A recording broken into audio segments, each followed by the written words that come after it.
Alright guys, shoutout sa lahat ng mga followers, viewers ko dyan sa kasawang million na subscriber. Ang Ships Like natin ngayon guys, dito tayo sa Barangay Igalagit sa hometown natin guys, dito sa bahay. So for today's video guys, gagawa tayo ng ginataang tulingan. Ayan. Pakita ko sa inyo guys kung paano gawin yan ha.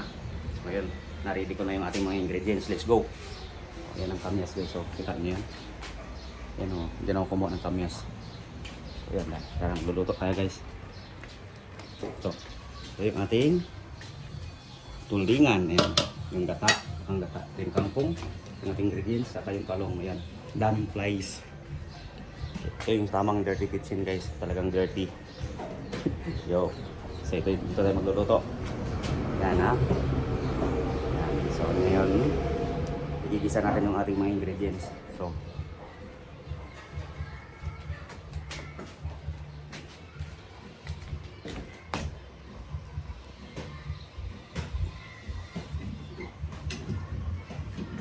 yan.